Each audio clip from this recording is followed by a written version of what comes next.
आयुष्यात सगळे प्रॉब्लेम्स हे माझ्या नशिबातच का देवाने लिहिली मला हे समजत नाही आहे. आज माझी मॉर्निंग शूट होती. शॉप मला ओपन करायचं होतं. म्हटलं चला लवकर मी निघाले ऑफिसला जाण्यासाठी आणि येऊन बघते काय शॉप ओपन करते काय, तर माझ्या कलिगने एकाच लॉकच्या 2 चाव्या ठेवल्या, दुसऱ्या लॉकची चावीच ठेवली नाही. मग तिने पोर्टर करूपर्यंत मला 1-1.5 तास बाहेरच थांबावं लागलं. दिवसाची सुरुवात खूप भयानक झाली होती. म्हटलं चला एक चांगलं पॅम्परी सेक्शन तरी आपल्यासाठी करूया. म्हटलं चांगला हेअरकट करूया.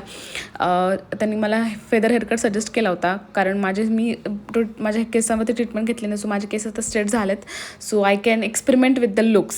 सो मला खरंच ते करायचं होतं. मग छान असं हेअरकट घेतला आणि खूप छान दिसत होता हेअरकट. मला असं वाटतं ना, ब्लो ड्रायमध्येच हेअर कलर म्हणजे कुठला पण हेअरकट असतो ना, तो खूप छान दिसतो. कारण ऑब्व्हियसली त्याला सेट करावं लागतं आपल्याला. कारण आता मी घरी आले ना, माझं पूर्ण हेअरकट कुठे गेलं आहे मला समजत नाही आहे. सो दिसायला तर खूप छान आहे, थोडं सेट करावं लागतं ऑब्व्हियसली नो मॅटर वॉट. आणि मग काय, आमच्या एक क्लायंटचा बड्डे होता, मग त्यांच्यासाठी केक वगैरे घेतला. आणि या शॉपमध्ये एवढ्या नवीन नवीन प्रकारचे चॉकलेट आहेत ना, म्हणजे एवढ्या प्रकारचे चॉकलेट आहेत की आमच्या वेळेस तर नव्हते बाबा एवढ्या प्रकारचे चॉकलेट. आमच्या वेळेस ते मेलडी मँगो बाईट वगैरेच होतं. सो मग रात्री गेलो त्यांच्यासाठी शॉपिंग करण्यासाठी. ह्यांना थोडेसे कपडे वगैरे घ्यायचे होते आणि त्या शॉपमध्ये एवढं क्यूट गणपती बाप्पा होते ना. आणि असं होतं आमचा दिवस. चला भेटूया पुढच्या वेळेपर्यंत. Bye bye.